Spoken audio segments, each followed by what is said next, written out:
They laughed at his stupid wooden armor until it stopped a German bullet cold. December 18th, 1944.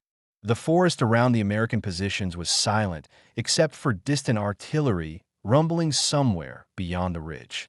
Snow covered everything in a thick, uneven layer. The ground was frozen solid, and every movement felt heavier because of the cold. The Ardennes had become a difficult place to survive, let alone fight or repair equipment in. The German offensive had begun only days earlier, and the American lines were scattered and uncertain. Elias Hartmann pushed himself out of a shallow, half-collapsed trench and took a moment to steady his breathing.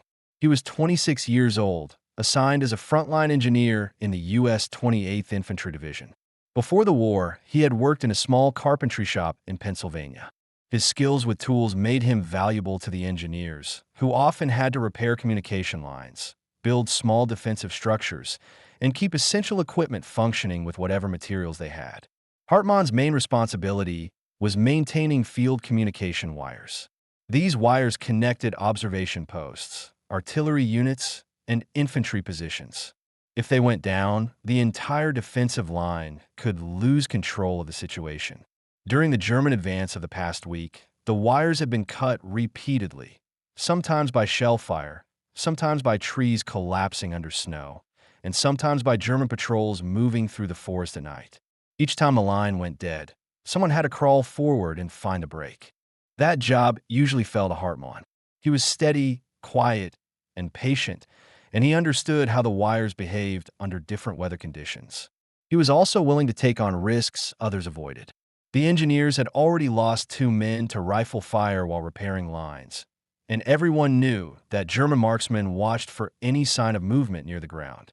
Hartmann checked the coil of wire hanging over his shoulder. Then he tightened the straps of the unusual vest he wore over his uniform. It was made from thin wooden planks he had shaped in a rear area workshop using leftover boards and basic tools. The planks overlapped and were held together with canvas straps and nails. It looked crude and uneven. The men around him often joked that he looked like he had built a medieval costume. He had not built it for appearance. He had built it because he was tired of crawling into open areas with nothing but a fabric jacket between him and German bullets. He knew the wood would not stop a rifle round cleanly, but he hoped it might reduce the impact enough for him to survive long enough to reach cover. Officers had told him it was a waste of time, but Hartmann continued working on it anyway, adjusting the thickness of the boards and the spacing between layers. The men in the nearby foxholes stopped talking when they saw him getting ready. Some watched in silence. Others exchanged brief looks that carried equal parts doubt and concern. The observation post at the far end of the tree line had stopped transmitting during the night. No one knew why. It might have been damaged by artillery fragments or by a falling tree, or a German patrol might have cut it intentionally. The only way to know was to send someone to inspect the line. Hartmann volunteered because he always did. He knew exactly where the line ran, and he understood how to work quickly even under fire. His calm behavior made him a reliable choice. The lieutenant did not argue. They needed the wire restored as soon as possible. Hartmann stepped away from the trench and lowered himself into the snow to begin crawling. The wooden armor slid across the ice with a scraping sound. The cold immediately seeped into his gloves and sleeves. His job was simple but dangerous. Follow the wire, look for the break, repair it, and return before German scouts spotted him. He had done this many times before, always under threat of rifle fire. He moved inch by inch toward the tree line. The fog grew thicker the farther he advanced, making it difficult to see more than a few meters ahead. He kept his hand on the wire, guiding himself forward. Behind him, the men watching could barely make out his shape as he disappeared into the mist. Somewhere ahead, unseen and silent, German patrols were already moving. They had learned to target engineers and communication crews first. Hartmann knew that, but he continued forward without hesitation. His purpose was clear. His task mattered. And even though the vest he wore looked like a piece of scrap equipment, it was the only thing he had made with his own hands that might keep him alive. As he crawled deeper into the fog, the forest swallowed the sound of the American lines behind him. The only noise left was the faint friction of his wooden plates against the frozen ground. And somewhere in those trees, a rifle was already pointed in his direction. Elias Hartmann moved deeper into the forest as the fog settled low between the trunks. The cold air stayed trapped under the branches, creating a quiet that made every distant sound clearer. The ridge behind him slowly disappeared until he could no longer hear the voices of his own men. Only the muffled thud of artillery far to the south reached him in short, irregular intervals. Hartmann paused beside a fallen tree and examined the wire running along the snow. It lay undisturbed so far, but he knew that meant very little. Breaks often happened suddenly. One sharp fragment of shrapnel, one shift in the ground, one boot from a passing patrol. His job required attention to every small detail. If he missed even a slight change in tension or direction, he could crawl right into a German position without realizing it. He adjusted his gloves and continued forward. The weight of the wooden vest pressed against his ribs each time he lifted a knee. The board scraped against branches and frozen soil. The design was crude. It restricted his movement. It was far from comfortable. But Hartmann had built it with a clear purpose, and he accepted the inconvenience. He had learned long ago that war did not reward comfort. As he crawled, he thought briefly about the men who shared his engineer platoon. Most were older than he was.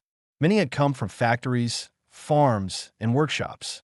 Their hands were used to tools, not rifles. Yet they were often among the first exposed when the communication lines failed. They were trained to repair what others depended on but rarely noticed. When an engineer was killed in the field, his absence was felt immediately because the silence on the lines that followed affected every part of the battle. That was why Hartmann had made the vest. He had watched too many repairs end in rifle fire. He had seen a fellow engineer struck while fixing a junction box. He had spent one long night crawling under tracer fire, trying to reach a severed line while bullets snapped into the ground close enough to shower him with dirt. Each incident convinced him more that he needed something, anything, that could give him an extra chance. The vest was not born of ambition. It was born of habit. Hartmann had worked with wood since he was a teenager. When he looked at a problem, he thought of solutions he could make with his hands. He understood how material absorbed force, how spacing affected impact, and how layers behaved under pressure. Soldiers laughed because the idea seemed old-fashioned. But Hartmann had no other tools. He had no access to metal plating or specialized armor. He had scrapboards, nails, and a belief that even imperfect protection might be enough. He followed the wire around a bend where the forest thickened into a narrow corridor. Branches hung low under the weight of snow. The line, usually straight, dipped suddenly out of alignment. Hartmann stopped.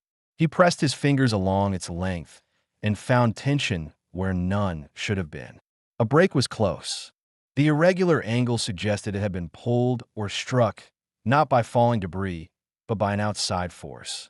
He lifted his head slightly and listened. The forest stayed still. No voices, no movement, only the steady hum of distant aircraft far above the cloud cover. He checked his surroundings again and moved forward deliberately. The wire eventually led him to a shallow depression where it lay loose. The insulation was torn and the copper strands were exposed. Small footprints, human, not animal, cut across the snow nearby. The marks were fresh. They pointed toward the thicker part of the forest, away from American lines. This confirmed what the officers had suspected. German scouts had been moving closer than anyone realized. Hartmann removed his repair kit slowly, keeping his movements low. He brushed snow away from the wire and examined the extent of the damage. It was a clean cut. A knife had done it.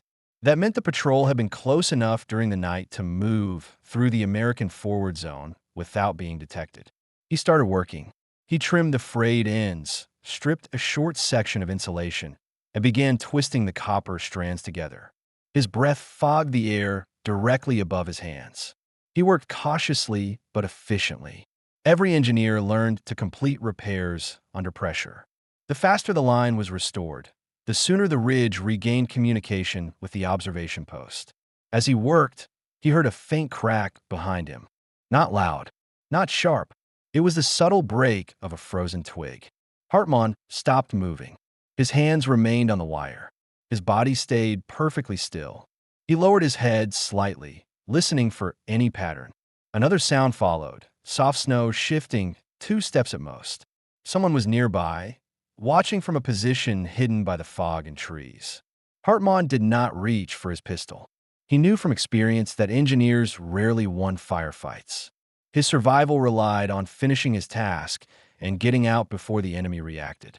He resumed twisting the wires, keeping his breathing steady. He sealed the connection and wrapped it with insulating tape.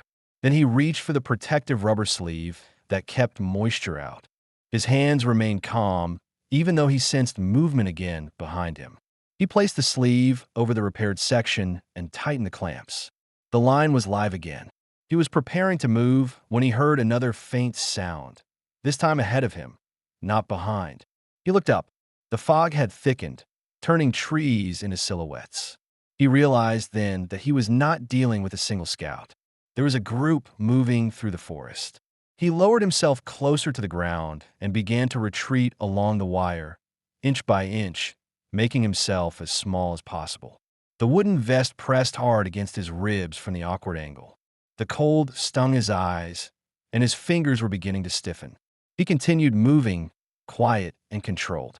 The snow muffled his movements, but he knew any sudden sound could alert the patrol. He did not know that one German rifleman, hidden deeper in the trees, had already spotted him. Hartmann continued withdrawing along the communication line, moving slowly to avoid sudden noise. The forest around him felt compressed by the fog, which hung low between the trees and reduced visibility to only a few meters. Every branch carried a layer of frozen snow, and the cold air made the smallest sounds travel farther than usual. He stopped each time he heard the faintest shift of movement behind him. He knew what this pattern meant. A German patrol was moving at an angle through the forest, not straight toward him, but gradually drifting closer as they advanced. Scouts often move this way, spread out, quiet, and coordinated through hand signals. They prefer to catch engineers and radio teams at the moment of repair when they were least able to fight back. Hartmann lowered himself as much as possible, almost flattening his chest against the ground. The wooden armor pressed into him, restricting his breathing. Crawling back to American lines would take time, and he understood he might not have that time if the patrol changed direction again. His best option was to remain quiet, adjust his pace, and increase distance gradually. He followed the wire through a narrow gap between trees where the branches drooped low enough to brush the top of his helmet. The air beneath the branches was slightly warmer, and droplets formed where snow melted against the wood. He reached forward to pull himself along, careful to keep his elbows tucked in. Engineers learned to move like this, slow, efficient, minimizing exposed areas. A sudden muffled thump echoed somewhere ahead. It was not a footstep, but something heavier, like a soldier dropping to a knee or shifting weight against a tree. Hartmann froze. He listened for the next indication. A faint click followed. It was the sound of metal settling into a firing position. Someone was aiming. He pressed his body deeper into the snow and scanned the tree line. The fog created dark shapes that looked like figures but were only shadows. The real threat was still outside his field of view. He adjusted his position slightly, trying to keep the bulky wooden vest low to the ground. The rough boards dug into his ribs, but he didn't change his posture. Movement increased the risk of being seen. He listened again. The forest remained silent, except for the faint creak of a tree bending under accumulated snow. He continued crawling, inch by inch, trailing the wire without lifting his head more than necessary.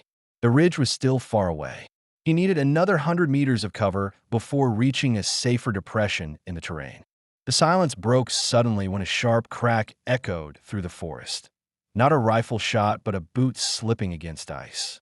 This meant the German patrol was close and likely communicating quietly among themselves. Hartmann knew the enemy often deployed one experienced marksman position forward while others covered the flanks. If the marksman had already spotted him, The rest of the patrol would be adjusting their movement to intercept. Hartmann moved faster, but not fast enough to create noise. His breathing grew heavier from the pressure of the wooden boards. He lifted his hand slightly to check the wire's tension. It was stable. The line was functioning again, which meant the observation post should already be transmitting. He had completed his task. Now the only goal was to survive the return. He reached a small dip in the ground, a shallow depression formed by a fallen tree long since rotted under the snow. He slid into it, letting the landscape conceal part of his body. The cold immediately seeped through his uniform, but the lower ground reduced his profile. He waited there, watching the fog ahead. The German marksman had already taken position. Hartmann did not know which direction the rifle was pointed from, but he sensed he had been tracked for several minutes. He had crawled into an area where the fog thinned just enough to reveal movement. The marksman would take the shot as soon as Hartmann entered a clear angle. He stayed still, trying to determine where the line of sight might be. A small gust of wind shifted the fog slightly. The trees became more defined. In that moment, he realized the danger. The slight clearing ahead created a straight path between his position and a cluster of snow-covered branches farther back in the forest. If a rifleman had set up there, he would have a clean shot. Hartmann lowered his head and prepared to move across the clearing quickly. The wooden vest would restrict him, but he had no choice. Staying still would only give the marksman more time to settle his aim.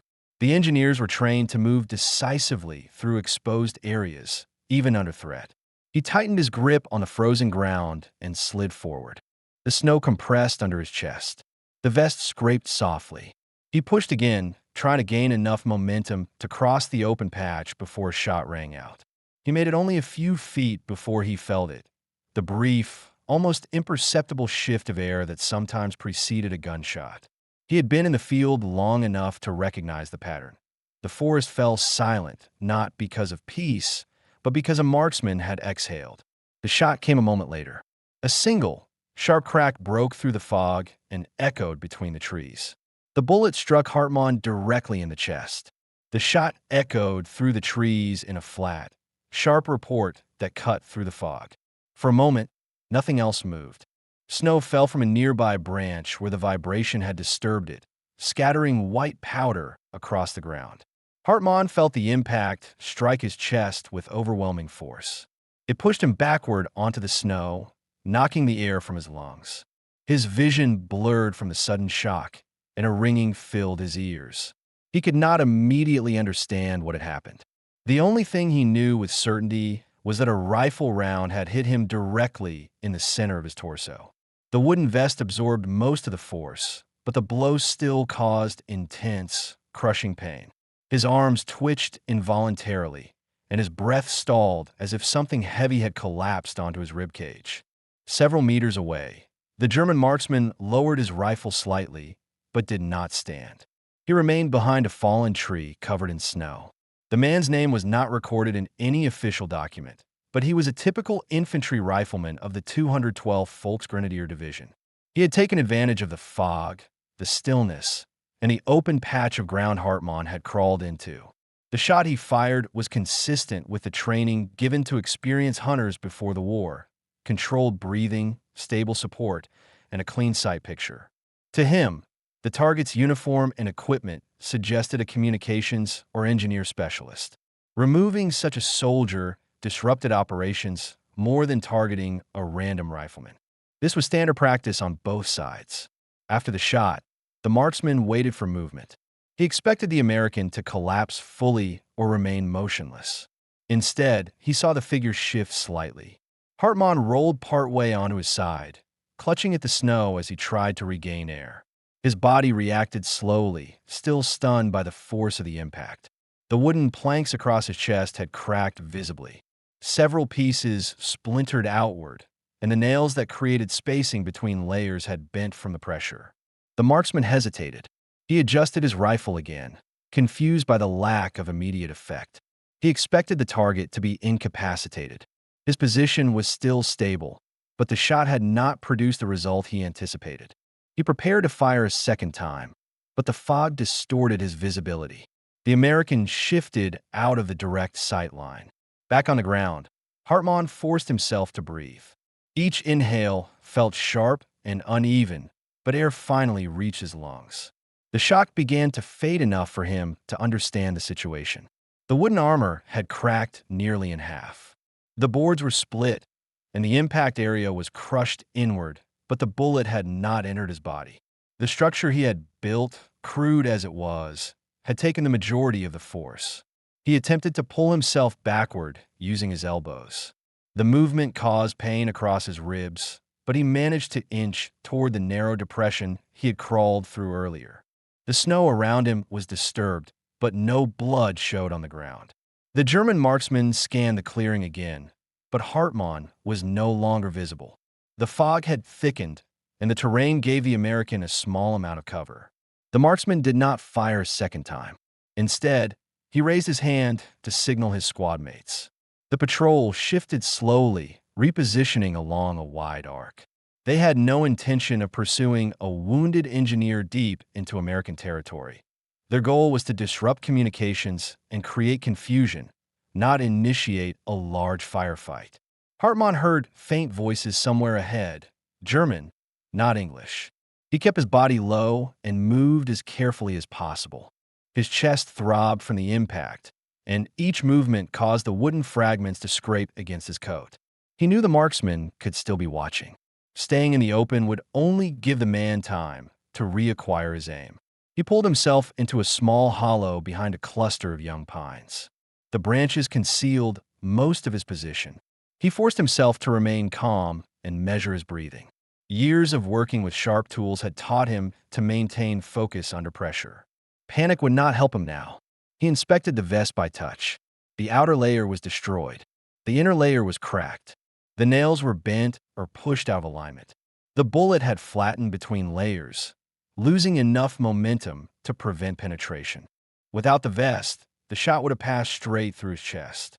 He remained in the hollow for several minutes, listening for German movement. The patrol seemed to drift farther away, continuing its route rather than searching for him. Once the noise faded, Hartmann began crawling again, slower than before but more deliberate. His breathing was shallow, and each movement sent discomfort through his ribs, but he was alive and still capable of movement. The ridge was still far away. He knew he had to reach it before the patrol circled back or before another marksman took position. The repaired wire lay beside him, guiding him towards safety. The forest around him remained tense and quiet. One shot had changed the entire situation, but it had not ended him. The forest grew quiet after the shot, but Hartmann continued pulling himself forward. The pain in his chest had settled into a constant pressure that made breathing difficult, but he remained alert and focused on the wire guiding him back. The snow absorbed most of the sound from his movement, allowing him to retreat without drawing immediate attention. His hands were numb from the cold, but he kept moving them in small, controlled motions. He reached a section of ground where the trees thinned and the fog opened slightly, giving him a narrow view of the ridge. The American lines were still distant, but he could see faint shapes of foxholes and dugouts. No one on the ridge knew what had happened. They had heard the shot, but could not see him through the fog. For several minutes after the crack of the rifle, many believed he had been killed. Two infantrymen at a forward position scanned the tree line with binoculars, searching for any sign of movement. Snow drifted in irregular patterns, making it difficult to distinguish a person from broken branches. One of the men lowered the binoculars and said quietly that the engineer was probably gone. The other kept looking, unwilling to accept that conclusion yet. Hartmann continued crawling until he reached a small rise in the ground. Pushing over it required more strength than he expected, and the broken wood of the vest shifted painfully with the movement. When he crested the rise, part of his silhouette became visible from the American side. The infantryman with the binoculars spotted the movement and adjusted the focus. He recognized the shape of the wire reel and shouted for assistance.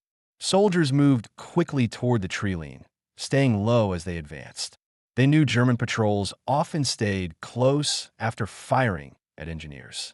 One squad laid down a spread of suppressive fire into the fog, not aimed at a specific target, but intended to discourage the marksman from firing again. The rest moved toward Hartmann's position. Hartmann heard the gunfire behind him and understood it was friendly cover.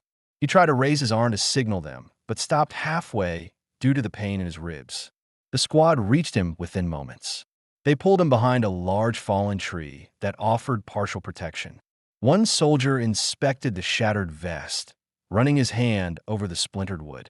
The damage was severe.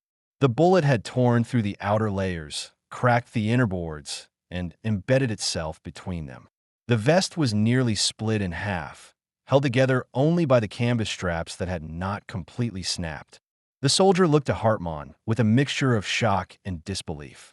He told the others that the shot should have killed him, and yet he was still breathing. The squad lifted him carefully, avoiding pressure on his chest, and carried him back toward the ridge. Snow crunched under their boots as they moved in a steady line. The suppressive fire continued behind them for another minute before the rifles fell silent again. The German patrol did not return fire. Inside an improvised aid station dug into the base of the ridge, a medic removed the shattered vest with caution. The boards fell apart as soon as the straps were cut. Splinters scattered across the floor. Beneath the layers of wood, the bullet was lodged flat against the inner plank. The medic picked it up and examined its crushed shape. It had lost nearly all its velocity before stopping. Hartmann's uniform was torn at the impact point, but the bullet had not entered his body. A large bruise was already forming across his chest, darkening into a deep purple. The medic explained that the ribs were likely bruised, possibly cracked, but not penetrated. Hartmann's breathing remained shallow but stable. Several soldiers gathered at the entrance of the aid station, wanting to see the vest for themselves. The medic showed them the damaged boards. The reactions ranged from disbelief to quiet respect. Hours earlier, the vest had been a source of jokes. Now, it was a demonstration of how improvisation could save a life under conditions where standard equipment offered no protection. Lieutenant Mallory arrived shortly afterward. He examined the remains of the vest and asked Hartmann how he felt. Hartmann answered in short sentences, explaining he could breathe as long as he avoided deep inhalation. Mallory inspected the flattened bullet and commented that the structure of the vest had prevented a fatal shot. He said it plainly, without exaggeration. Every man there understood the accuracy of his assessment. Word spread quickly across the company. Soldiers who had never spoken to Hartmann before stepped into the aid station to see the vest and confirm the story. Some asked how he built it. Others asked why he believed it would work. Hartmann answered their questions quietly, explaining the simple logic of layered wood and spacing, the only materials he had available. By evening, the jokes had stopped completely. The wooden armor was no longer an object of mockery. It had proven itself under real fire, in real conditions, against a rifle shot aimed with precision. For the men who witnessed the aftermath, the moment reshaped their understanding of what determined survival on the front line. Training and equipment mattered, but so did personal initiative and the ability to adapt when resources were limited. Hartmann rested on a cot, wrapped in blankets, his breathing steady but painful. The shattered remains of the vest lay on a table nearby. Soldiers studied it with the same seriousness they gave to maps or captured equipment. The atmosphere around the station was quiet, not out of grief, but out of recognition.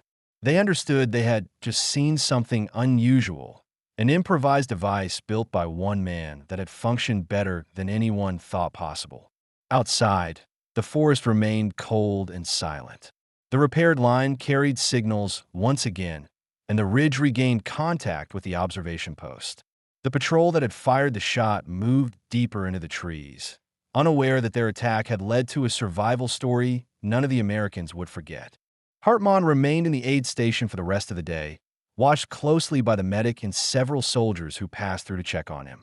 The swelling across his chest increased steadily, forming a broad, dark bruise that extended beneath both collarbones. Breathing remained difficult, but he stayed conscious and responsive. The medic confirmed that while the ribs were likely cracked, the injury was not life-threatening.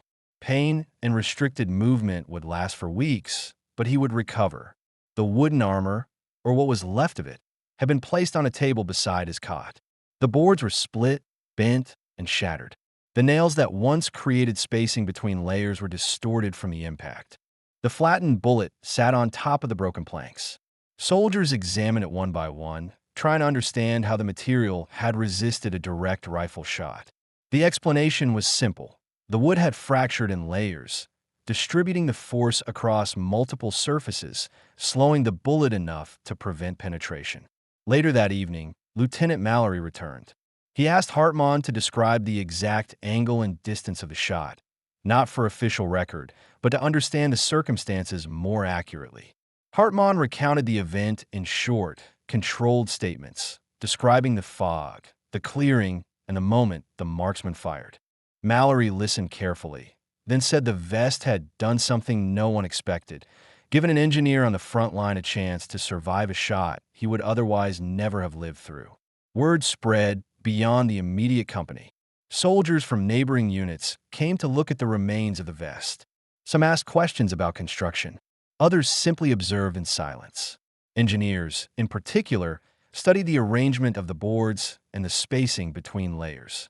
They discussed whether similar armor could help protect men repairing wires or working under exposure. None of them saw it as a miracle. They saw it as a practical tool that had been dismissed too quickly. In the following days, two engineers approached Hartmann in the aid station. They asked him to explain how he made the vest, what tools he used, and how he arranged the boards. Hartmann gave direct answers. He described the thickness, the gaps, the number of layers, and the simplest way to assemble them using the materials available behind the lines. They took notes, not because they expected to produce perfect armor, but because they understood the value of any protection in their line of work. The officers did not adopt the design officially. The Army had standard equipment protocols, and improvised wooden armor did not fit into any category. But the lack of official approval did not prevent individuals from experimenting. Within a week, several engineers in the company had strapped makeshift wooden plates under or over their jackets, each design slightly different, but inspired by the same idea: reducing the risk from a direct shot while repairing critical lines. Hartmann's recovery progressed slowly. He moved from the aid station to a rear area shelter, where he rested on a proper cot and received regular evaluations from medics. The pain remained constant, but manageable. He spent much of his time lying still, conserving energy, and discussing equipment repairs with the engineers who visited him. Even while injured, he continued to help them improve their tools and field methods. When he finally returned to limited duty, he was assigned to the workshop rather than frontline repair tasks. He inspected damaged equipment, rebuilt small components, and advised on techniques for reinforcing cables and protective gear. The men treated his recommendations seriously. His experience carried weight now, not because of rank, but because he had survived a situation few believed survivable. The shattered wooden vest was kept in the workshop for a time. Soldiers studied it, held the pieces, and measured the thickness of each board. Some drew sketches of it. Eventually, as the front continued to shift and the war moved onward, the vest was discarded like any worn-out piece of equipment.